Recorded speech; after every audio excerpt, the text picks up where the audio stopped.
Now, Mo has been patient as our draft facilitator, running the behind the scenes. So now we're gonna bring Mo into the spotlight to talk about his bag and what he enjoys. Germ definitely more into the conversation. We're gonna talk some NFL. Shout out to the Views from the 22 crew. Remember, if you're on Facebook, Views from the 22 is the group. Join it, love it. Like my man said in Too Deep, love it. So Mo, I'm gonna hit you with a question, and then we just gonna kind of let you go. I think we just gonna toss questions at Mo and Jern today, and just kind of see what I'm with it. Let's do it. The Pittsburgh is 11-0. Depending on who you talk to, i.e. Ravens fans, it ain't the greatest 11. The Bud Dupree injury is big. Yes. At this point, Mo, Germ, even if Pittsburgh, maybe let's not say undefeated, even if Pittsburgh is going to host the AFC title game, assuming that there's a true home field advantage, is this Kansas City to lose the AFC at this point still, and then y'all hop into whatever you're going to hop into? Oh, that's a heavy question, because on the one hand, like we said the other day, Ben was able to stay relevant when Peyton and Brady were in their prime. And there was from 2001 to 2018, that's 18 years, literally, shout out to Peyton, where those three guys represented the AFC like 16 out of 18 times.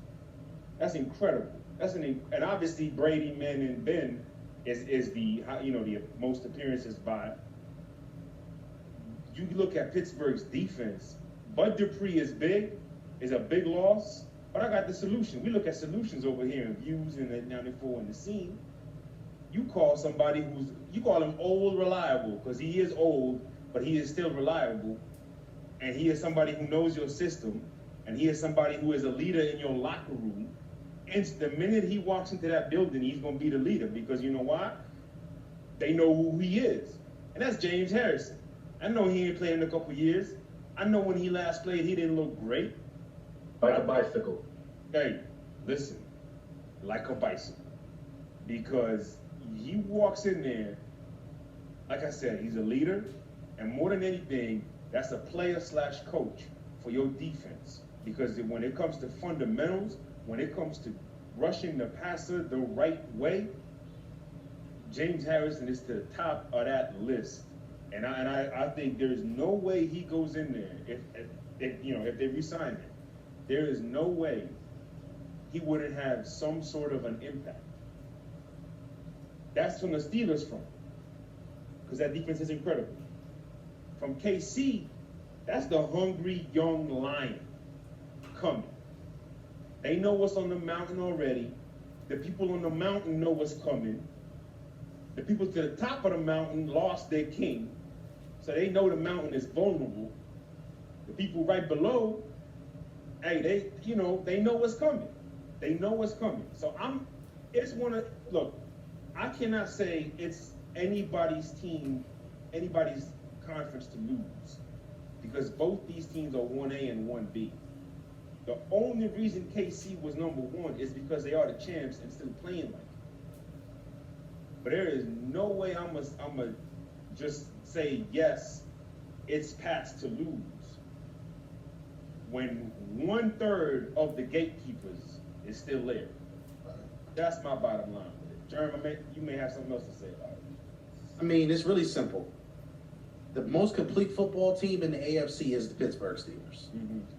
Complete, top to bottom. Mm-hmm. The key is they drafted a kid from Charlotte that I talked about extensively. His name is Alex Highsmith. Yes. Highsmith is actually going to be filling in some of those snaps for Bud Dupree.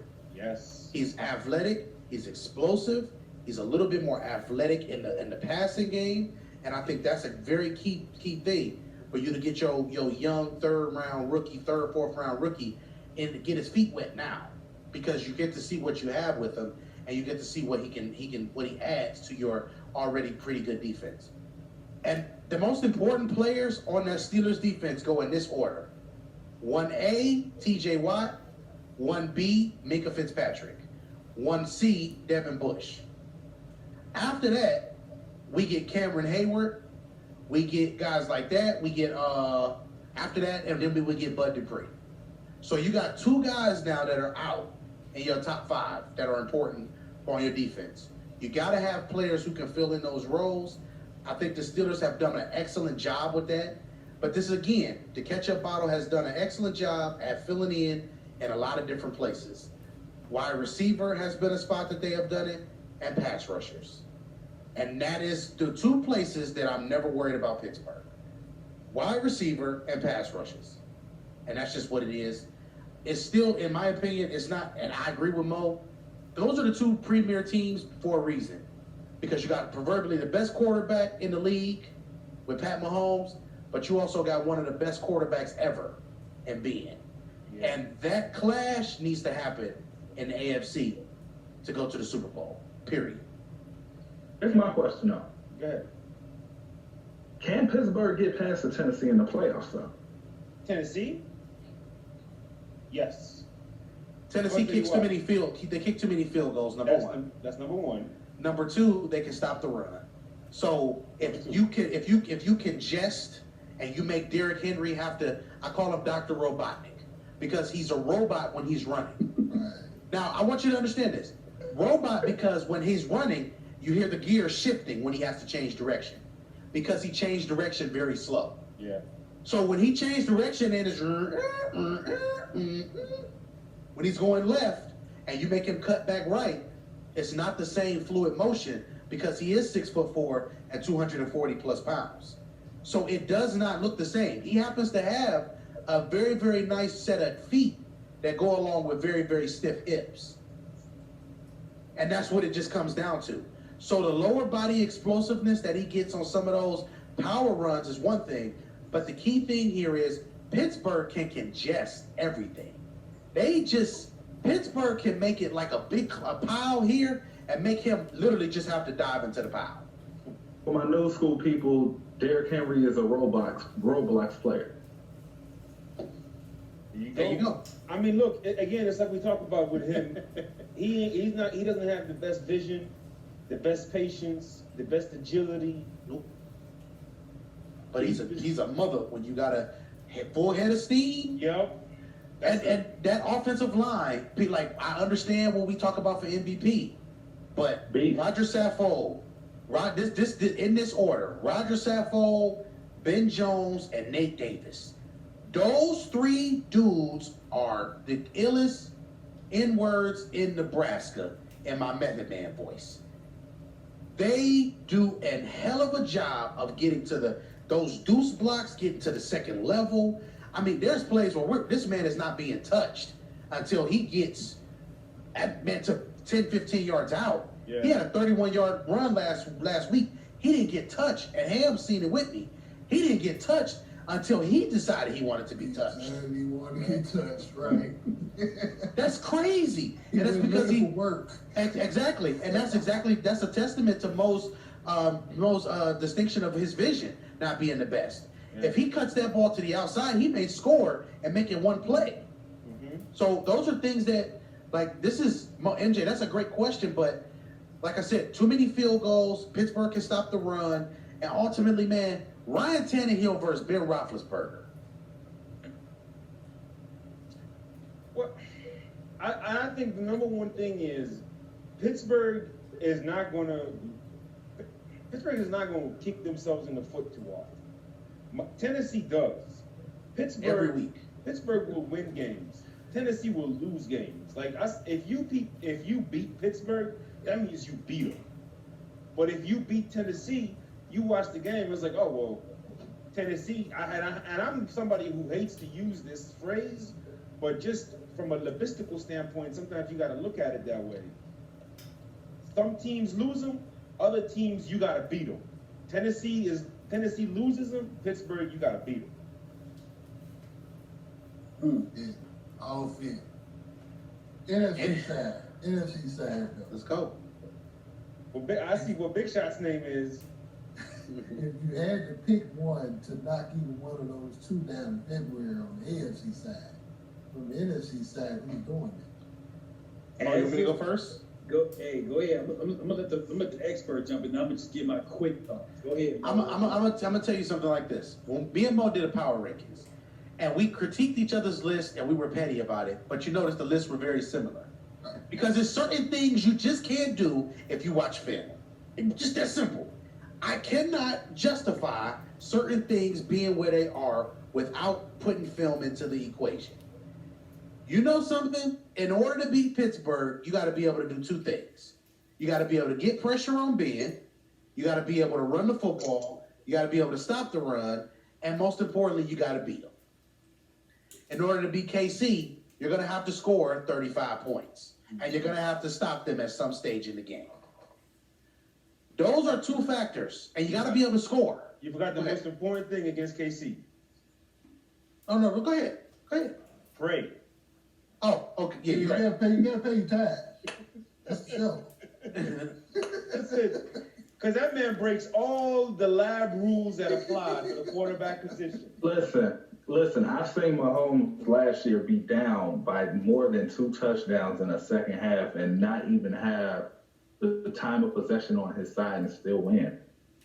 He's the only man to be down 10 points and a half and then still come back and to end that same half and be up 10. Mm-hmm. He did that 3 times in the same playoff. That's insane. Insane. That was every game in last year too. Every game. Yeah, because the blueprint of quarterbacks is if you have a really good quarterback, keep him off the field. But they kept him off the field and he still won.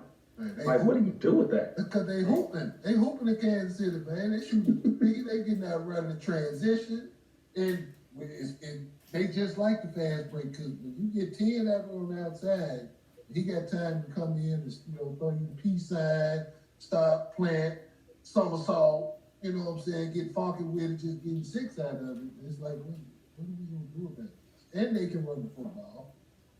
So, with all those things being said, in my opinion, it's only one team in the NFC that can beat them. Either of those teams. I know you're gonna say. You know who I'm gonna say. I'm not gonna. So I'm not gonna say it. We don't even need the build up for you and Mo on this one. Go ahead and say it. And I guess Go ahead. first team that can beat Kansas City with everything we just mentioned is Tampa Bay. Next. The second team, give me a second. I'm thinking. Ryan, help me out with this one because I don't know. It's not. I just Another know one. Cat. It's It's I not. know who I think. It's not another one. Just Tampa Bay. Germ said it's another one. I'm gonna say. Go ahead, Ronnie. Go ahead. I'm gonna let you get in last because I want you to get your points in because I already know who you got. We already know. We know each other. We don't got to say anything. I know this man because we think alike. We think too much alike. But chill. We think, I know y'all think, so I'm gonna just make my quick case. I don't think there's only one team in the NFC I've seen so far who athletically is even in the realm of Kansas City, but one team, and that's the Rams. The problem I have with the Rams, this is why my thing says, I still believe in the Rams, but Jared Goff, as Jay Ham and Steve Harvey say on Kings of Comedy, Sister Truett gonna give me one. Jared Goff gonna do 2 crazy things a week. You do 2 crazy things a week against Kansas City, you will get your doors blown off. Down 20. But the Rams as a football team, I love what they do on defense. They got dudes that can run. They got dudes that hit. Sean McVay is doing. We talk about Nick Nurse in the finals last year and 2 years ago. Sean McVay is using every play in the playbook. However many pages in the Rams playbook, he using them all. He pulling out everything he can do for Jared Goff to make it look good. Play action, sweep, bubble screen. We run the ball 25 times. He doing everything he can for Jared Goff. Stay So true to the game. It ain't the coach. It ain't the defense. They got athletes. The question of the Rams, and I'm gonna kick this over to Mo and Jerm so they can tell us about the pirate shit. Is Jared Goff gonna throw me? Is Jared Goff gonna throw a game away for me at the most urgent of times? Just to finish this off, to get this to Mo, the two team race after Tampa Bay for the NFC, a lot of people are gonna say, why aren't the Saints in there? Well, because simply put, the Saints don't score enough points in January in order for me to even think that they're relevant. The other thing is, a lot of people are gonna say, what about the Packers? Here's what we've seen from the Packers consistently, and it's been since 2016. I'm gonna stick to the sample size. If things don't go right for the Packers on the first and second, third drive, or there is a big turnover that happens in one of those drives, the whole thing crumbles in the first half. And then the second half, we don't even get the same team. You got to be, and football is a 60-minute game. You have to be patient. And the ultimate patient chess player is still number 12. It just is what it is. He is the one dude that no matter if he was down 17 points against Kansas City. And you know what everybody said still? Hey, they got time. It wasn't because they had Aaron Rodgers. It wasn't because they had Drew Brees. It wasn't because they had anything else. It's because they had number 12. Yep. Hey, Jerm, and to your point, last year that NFC title game got away from Green Bay so fast against San Francisco last year. It got away from them like. And Atlanta, man. And then they blew a 16-point lead against Seattle. Here's a crossover comparison real quick, and I'm gonna go old school. Aaron Rodgers is Will Chamberlain. Interesting. Will Chamberlain, if you read the book of basketball by Bill Simmons, I don't really rock that now, but when he wrote about that book, Will Chamberlain was so infatuated with his stats and his greatness and his legacy to where he would do certain things that would actually hinder his team's success. So Will Chamberlain never fouled out a game. You gotta think, Will Chamberlain was pretty much touching the top of the glass. Imagine if a dude who was just so hell-bent on not fouling out a game, what do you do if you're not going to foul out a game? That means you're not going to be as aggressive contesting shots, right? Right. So if I'm not aggressive contesting a shot, that means guys can be able to get to the paint and penetrate and know this and still be able to get what they want, even though there's a 7-footer in here who should be contesting my shot. What did he do after he won a championship? He wanted to lead the league in assists. So if I know this dude is going to pass up an open shot, even though he should be averaging 50 because he's already showed he can average 50, how is this helping me win? If you look at Aaron Rodgers' stats are gaudy. But how much of that is actually helping him win? Not much, because it's just something about Green Bay that just doesn't quite feel like it's ready to be a championship football team. And it's been that way for about 4 or 5 years now. Also, pop quiz, Mo, how many championships have Will Chamberlain won? I'm asking you. I'll tell you, 1. Oh, okay. I was going to say 2. 1. Damn. How many championships has Aaron Rodgers won? 1. Hey. And he's only been to 1. He's only been to 1. And he's 0-3 in the last 3 NFC championship games. 2 of them he got blown out, and the first one against Seattle, like I said, they blew a 16-point lead in the fourth quarter. The 16-point lead, and they forced 5 turnovers, and they still lost it. Hey, 5. I'm And gonna at first, y'all could blame McCarty. At first, everybody was like, oh, it's McCarty. Now you got LaFleur in here, who actually was a coordinator at Seattle. So we know he not timid. We know he pulling triggers. Listen. And y'all still had a problem. We're gonna see how it happened this year. I ain't gonna say they had a problem last year. We just gonna see. And Mo, this is something real quick too, just to segue into you. Remember, we talk about every possession meaning something and all turnovers not being created equal and things of that nature. Sure. I mean, people say, I hate this term that they use on broadcast when they say a long interception is like a punt. No, it's not. Not when you already got a snowball effect. Yeah. Bro, you it's not when you already got a snowball effect that's coming down on you.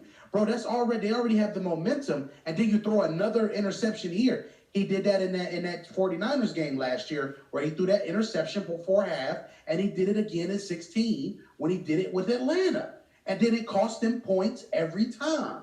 So again, that's not, you're losing 20-0 at halftime, bro. So, to segue this to Mo and John, I know where they going with their pick. We've seen Tampa Bay. It's looked good in spots. There's been some rough spots. We both got gray hairs from this. Tell the people why. 5 weeks to go. Mo, go ahead. We got the same lab card. Tell them why they're struggling. Don't tell us why they're struggling. Tell us why if they put money on Tampa Bay at the beginning of the year, don't ask for a refund yet. Tell the people why. It's simple.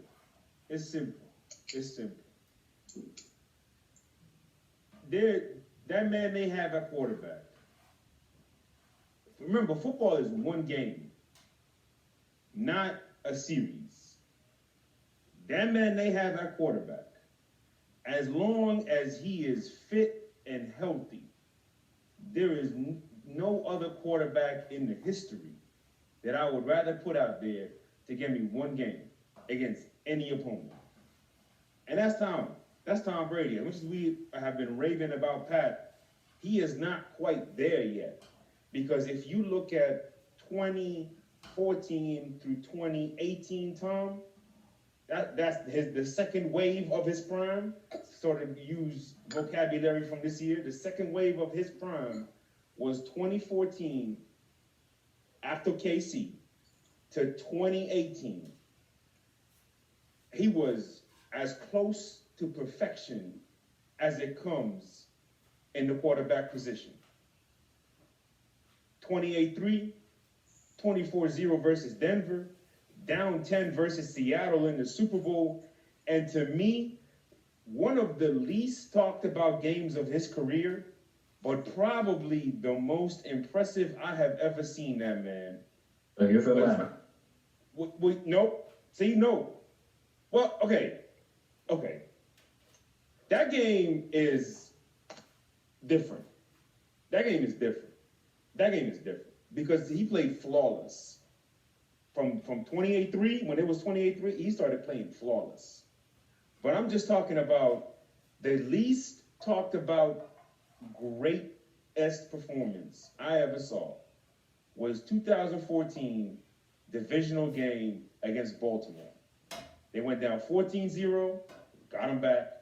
They went down 28-14, he brought him back, and then he hit LaFell in the bucket for the game winner.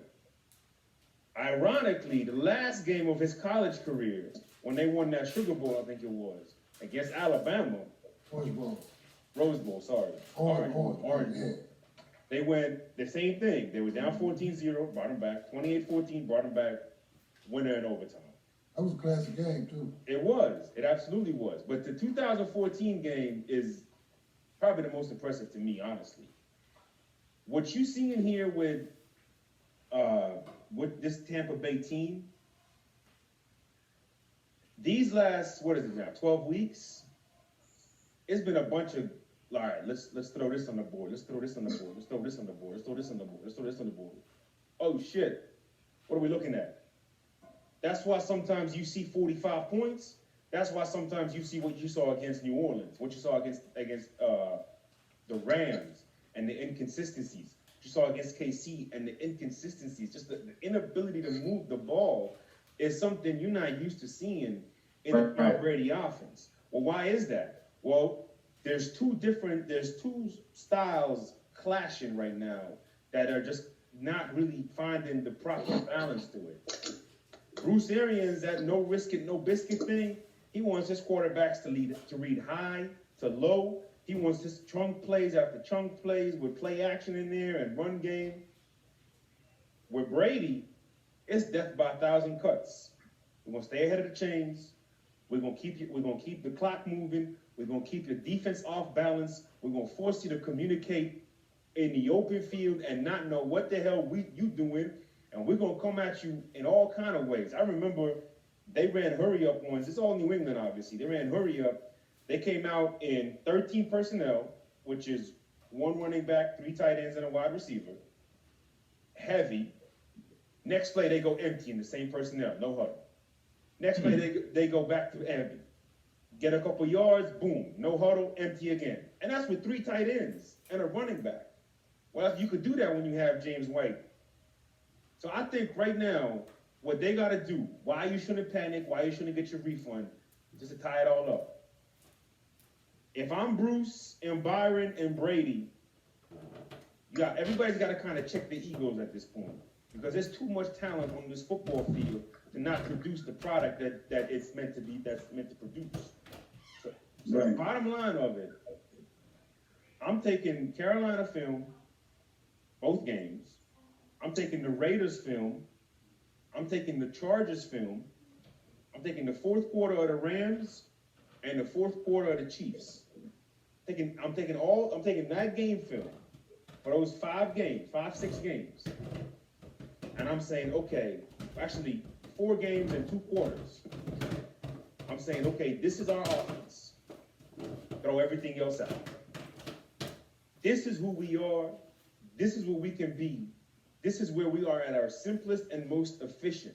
And it's with mesh routes. It's with crossing routes. It's with Gronk figuring out where he wants to go. It's with AB doing different things. And mainly, it's with Chris Godwin doing what Julian Edelman does or did, or Wes Welker did.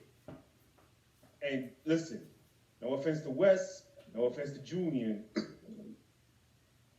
Some things are better left off said, not unsaid. Okay, we know why Chris Godwin is the elite option out of those 3. That is the sole reason why you shouldn't get your refund yet, because there is enough data there now. They got a 2 weeks break where they can finally collect themselves. Remember, no training camp, no preseason, no none of that. So this right here, these next 2 weeks, they put together their offense, they condense it, and they go forward, and hopefully they can be what they need to be. Oh boy. Had to bring them on, but With the yeah, bring them on. But the main thing was that's why I just couldn't think of anybody else in the NFC besides Tampa Bay, because you're going to have to score points against Kansas City to even think about competing. They're one of those offenses to where they will make a mistake or two, but even with their mistakes or two, you still have to beat them, like you guys mentioned. It's been plenty of times if we go ahead and combine all of this into like NBA and football into a mesh of just sports in general. There are plenty of teams that were dynasties in which we said you could play perfect and still lose by 7 in basketball. You play a perfect basketball, you still gonna lose by 7 because they just really like that. Like we can say the Golden State Warriors when they had KD the first year. We could talk about those Shaq and Kobe squads. We could talk about that second-year Heat team when they finally figured out to use LeBron the way they needed to use him in their defensive sets. Can we say both years? The second and third year. Second and third year Heat team was damn near unbeatable. We watched. Yeah, the only reason why I said the second year because third year was Spurs. Spurs actually had a blueprint in which they just dropped the ball. Well, because Manu Ginobili played for the Heat that year. That was technically. Look, we just gonna call it what it is. Manu Ginobili playing for the Heat that year because Manu he dropped the ball 13. Yeah, He came back 14. They was winning by 15 a game. We watched the Raiders. We watched the Raiders this year on Sunday Night Football play Kansas City as well as you could play. With limited resources on defense. Yes. With limited resources on defense. Yes. They played them as well as they could. And still lost. Went up 4 points with a minute and a half to go. Kansas City gets the ball on their own 20. And Pat said, hold my beer. And Patrick Mahomes said, I'll be right back. And Pat said, hold my beer. Kansas City is like me and Madden in my prime. They just are, for real. And not me. I'm a defensive guy. I can't. The most points I ever scored on Madden was like 40. So, Jerm, we talked about Tampa Bay, and also joining us Now, we talk about Jerm being the president, the Cleveland chapter president of Bradley Beal. Well, there's a Mike Evans fan club chapter on the East Coast, on the Eastern Seaboard. Free Mike. Run by my man, Vic. Joined us, a co-host on Views from the 22 pregame. He gonna jump in with us. Vic, Jerm. Mo is giving us his reasoning for why we shouldn't get the refund back on Tampa Bay yet. Either one of you jump in. I'm gonna let Vic, look, man, I'm not selfish, brother. Get in there and get some food, dog. Hey, how thoughtful are you on your birthday, John? I'm always thoughtful. If we was all in the same place, we would have a feast. Thoughtful or thoughtful? Which one? Both. Oh, I said that. Oh, We can't edit it out, baby. We live. We live, baby. Yeah, no, happy birthday to y'all, to Jerm. Happy birthday to April too, December. She's a December baby as well. I got my little sister, December 8th. I got my mom, December 9th. Huh, my birthday. And then I got my uncle, my mom's brother, December 10th. Okay, damn. So it's three of them. you got just a lot of greatness around you. How do you deal with all that Sag energy? I ain't gonna lie, we difficult to deal with sometimes. I'll be capping to say we're perfect. We're really difficult to deal with. How do you do it? Listen, they just do it. Just go through it. Let it close. Just let it ride. Just get it through. Listen, me and Vic will tell you this. Me and Vic will argue with each other. Mo will tell you this too. Me and Vic argue. once or twice a week. But you bet your bottom last dollar to a bucket of SH that if somebody got something to say about my boy, they gotta say it to me too. It's funny because when I got on with y'all the other night, I walked right into a heart. Just argue. Boy, they just argue. I sit there for like 30 minutes. And then Vic will be like, hello, Mo, do you want to jump in this? I'm like, hey, I got you. Eat popcorn. All you can do is just get some popcorn. So, Vic, we just talking about the issues in Tampa Bay, which is perfect. Because as I told y'all, Vic is the president of Mike Evans fan club. And so listen, I had expectations. I had expectations specifically for him to have 18 touchdowns. I thought again, like he has some Randy Moss type features in him. And right now, just the offense, specifically with the blocking, the guys know how. I mean, everybody should know how I feel about the beef up front. Those are my guys, and if that crew is not working, your offense is not going to be at 100%. Period. So if Brady doesn't have time to get the ball deep, he's not going to do it. And simply put, Brady is the kind of guy to distribute the football. So, like I said, I expected 18 touchdowns by Mike. He has 12 right now. But I didn't expect him to have 1,500 yards, 1,600 yards, because I know what Brady does with the football. I know he's going to distribute it. You know what I mean? So I didn't expect that high yardage count. I expected him to be used like he's being used. Every now and then take a deep shot, and specifically in the red zone. As far as what's going on with them right now, they got a bye week. They got a bye week and they got 12. Jerm, give me the Mole accent real quick. They have 12. You know what I mean? So I hate y'all. They got 12, man. They got 12. They got a bye week. Obviously the hope is Bruce Arians kind of comes down a little bit. Brady kind of come up a little bit from where he is, because I feel like he's not playing the best that he can play at the same time. Right? Nobody's exempt from any punishment from the Views crew. So they got a bye week, man, and this is it.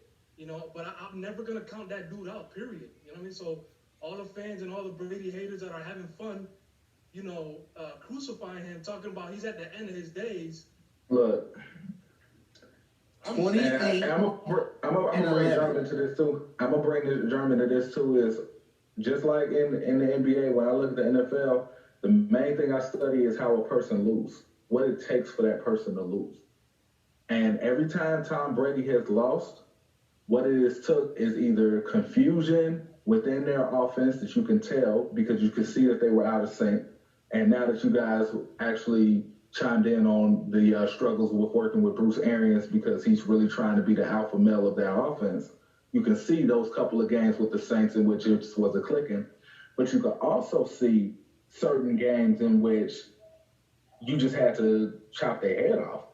Like, it was nothing more, nothing less. So it's funny because I look at, you know, everything that Tom Brady has, and I remember what he had prior to the Patriots, and you compare him to Randy Moss, which is a great comparison with Mike Evans. It's like, when has Tom Brady ever had Randy Moss and Rob Gronkowski on the same team? He has that right now. With Antonio Brown. He has all three of those as a weapon right now. If you really think about it, it's bananas. Right. And we ain't even mentioning Chris Godwin. And Chris Godwin, bro. Chris Godwin is phenomenal. Jared, here's my question for you. I'll bring you back in the conversation.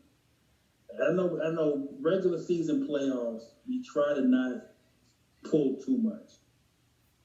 But obviously they had two pretty rough performances against New Orleans. I thought the Rams, again, shout out Jared Goff. If Jared Goff doesn't do two pretty ridiculous things, I thought the Rams could have ran him out of there.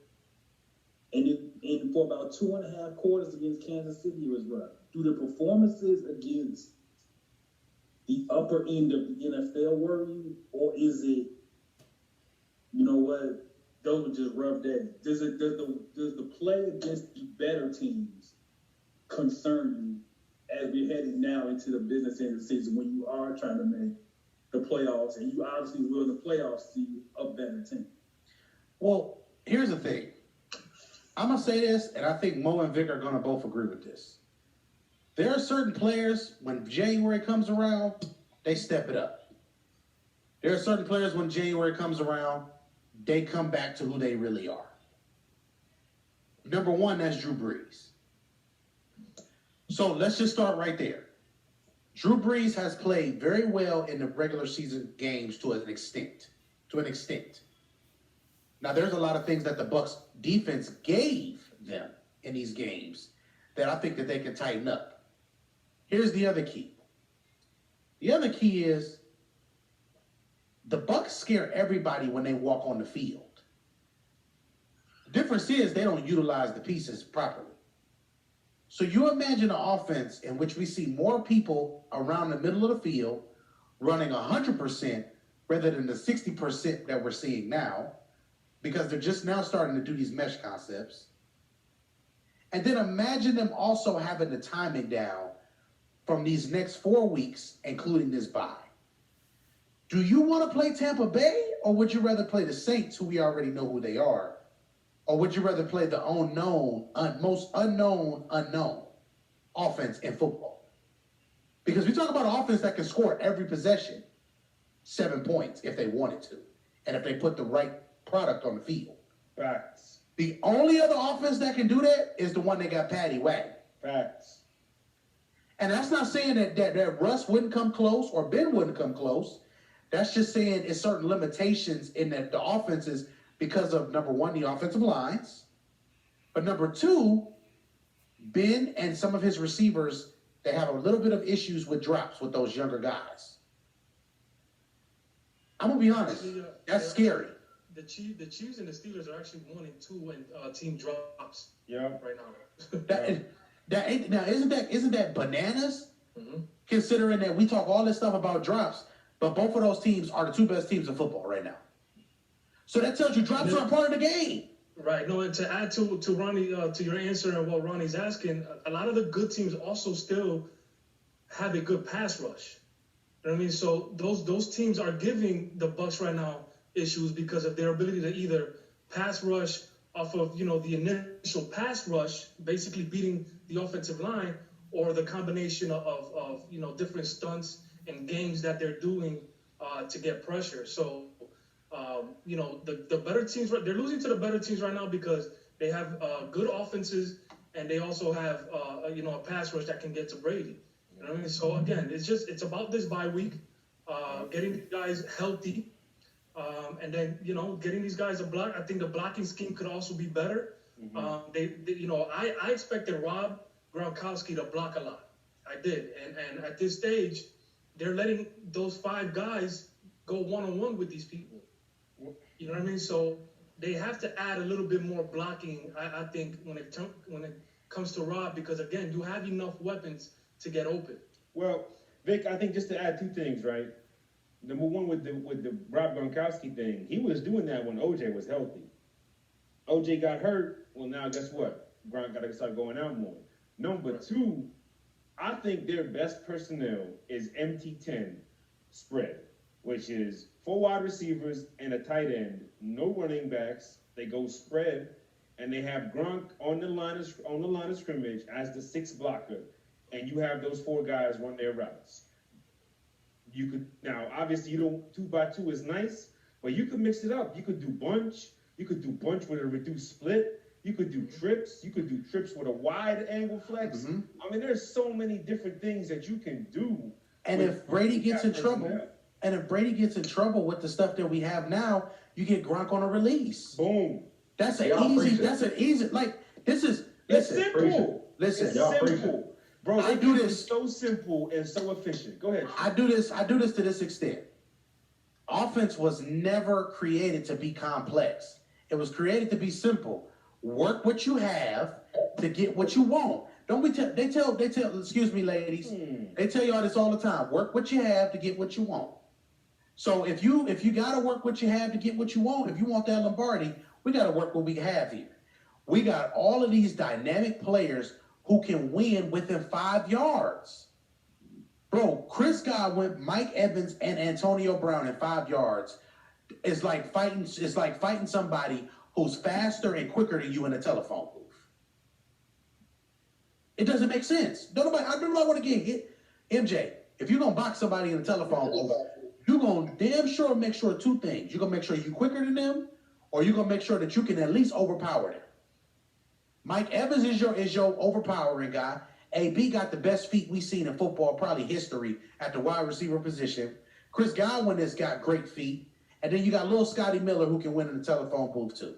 That's 4 players I just named that can win in 5 to 7 yard routes. You see my name. You see my name right now. Listen, it could all be so simple. So we've been going at this for an hour and a half, and shout out to everybody that's still with us. This was a 94 feet of light and views combined because, hey man, it's birthday day. So birthday day, we try to keep this thing under an hour, but it's birthday, man. We in a celebratory mood, so we celebrate by giving y'all a little extra. Real quick, wrap up NFC, and then we may wrap the conversation. Seattle. And I know this is Vic. Vic is also the president of the Russell Wilson fan club. So yes. Vic is actually the president of 2 fan clubs, Russell Wilson and Mike Evans. Yeah, unfortunately. Vic, I'm gonna start with you and wrap this around the horn really quick. We talked about Green Bay limitations. I have my issues with the Rams because I just don't trust. I have trust issues with Jared Goff. I really think I just have trust with that. Does Seattle now become the dark horse, the horse that comes around on the outside, the Kentucky Derby, as maybe the second best team in the NFC, assuming Tampa Bay gets this together? Vic, Mo, Jern, talk to me. I think they might end up the second place team. I think they do win the next 4 games, if I'm not mistaken, they have on their schedule. And I think, little by little, the defense has been looking slightly better. So, that might help Russ a little bit. Russ is, again, he's back to that 8+ game that I've seen from him early in the season. I'd be surprised if it's not a Tampa Bay, Seattle to close out the NFC Championship. I think it would be an enjoyable fight. I think watching Russ and and that slope that I think he is, and the Tom Brady slope that I think he's in, those two go up against each other, you know. So I would definitely, I would definitely enjoy that. Listen, it's. I mean, he looks good, and you know, I'm excited. I'm trying to do some little bit of film tape to release in terms of Russell Wilson soon in the future. I mean, look, I think I'm gonna just keep it all the way real, Big Shot. We talking right now, AFC winning the Super Bowl. Okay. Why that could change is on two things. Number one, Seattle's defense playing up to their talent. Number two, Tampa Bay's offense playing up to their talent. Those are the only two things that could stop Pittsburgh or KC from winning the chip. And yes, it's those two teams. It's those two teams. It's not Buffalo, it's not Tennessee, it's not Cleveland, it's not the Raiders. It's nobody but those two teams. Okay? And I think it's based on those two things because number one, Jared Goff will drown against that Steelers defense. And just serious, he would drown. Number two, we're in the NFC, right? Number two, Green Bay. Man, Green Bay would not be able to stop the Rams from running, and they would not, and the Rams would not let Green Bay get anything on the ground. Number three, Green Bay had trouble with Indianapolis's run offense. They had trouble with that. You mean the Steelers, Mo? The Steelers against the Pack? I'm talking about the Rams. I'm sorry. The Packers versus the Steelers, right? Right. Okay, yes. I'm sorry. Packers versus Packers versus the Steelers. As much as I think that would be a good game, Pittsburgh would just end up winning that game just because they are a more complete football team. And with KC, I can't believe I'm about to say this. I don't think that offense will be able to keep up with Mahomes. Because if Mahomes is going to dictate the pace in that game, it's going to be a long day for the Green Bay Packers. Simple as that. Seattle against the AFC teams? Nah, just no. Unless they play up to their talent on that defense. Tampa Bay? Just not. Unless that offense plays up to their talent. So to me, it's really those four teams that could challenge them or that could get to the Super Bowl from the NFC. But as it stands right now, none of them are a threat to those two teams in the AFC. None of them. Jerm, as we wrap up, is it pretty much these four at this point? Tampa Bay, Seattle, KC, Pittsburgh. Remember my prediction to you that I told you in the director's cut? Yeah. Ain't that the four teams I said then? It was. You did say that. Hey, the lab don't lie. Just view. At the end of the day, I would trust Russ before I trust every other quarterback but Tom Brady in the NFC. Facts. Because as I said, it's levels. I know that Russ is going to be able to carry you in certain stretches in a ball game. That's going to either make it interesting or he's going to take the game away from you. That's just what it is. And that's my issue. And that's my issue with the Rams. I really feel like it comes, and you hate to make it, to me that's really first take-ish and debate show to make it down to this specific play. But I feel like that's what it is. I just feel like if it's a close game, and it's the Rams and it's the Seahawks, and the game is close, Russ finds a way. Yeah. Either Russ finds a way or Jared Goff will do something for it to go the other way. And also, your really defense don't have to be good all season. It just got to be good for 4 games. Hey, see last year, KC. Remember this, ladies and gentlemen. Situational football is the key to getting victories especially when you are shorthanded on one side of the ball. Agreed. I mean, situational football is. That's how you win That's how you get to the Super Bowl. And the Patriots did that 2 years ago. Hey, we are just not going to let Patrick Mahomes get this ball back. So we just going to convert every one of these third downs. Y'all going to be on the field forever, and that's it. It was the first time all season any team completed 3 3rd and 10s in one drive. All year. And it just happened to be to go to the Super Bowl and beat KC in KC. With the OG quarterback GOAT in the box, the actual GOAT clinching the game, and the future GOAT on the sideline watching the current GOAT doing what he does best. Is it trifecta? What is it called, Jeremy? A triple entendre? Triple entendre. Yes. I like the like I said, it's a quarterback driven league, and shouts out to Big Bro, who left after he got his draft picks and stuff like that. Shouts out to Les. Yes. Me and him talk about this. He said, Germ, I'm hard on my guards like you hard on your quarterbacks. It's just certain things I need from my quarterback if we're gonna win a Super Bowl. And those 4 quarterbacks that we have, they have the it factor to be able to go where they need to go. Everybody else got the skills, they can have the talent, they can have all of the other things. But those 4 quarterbacks have the it factor, and that's why I think those 4 are the ones that we need to be paying attention to. So even when you see, go ahead. No, which is why it's no secret why I picked 2 point guards in this fantasy draft. You know, MJ got a famous gift, or famous not a famous gift. He got a famous meme that started actually in Petty Sports, and it's called Mild Sauce.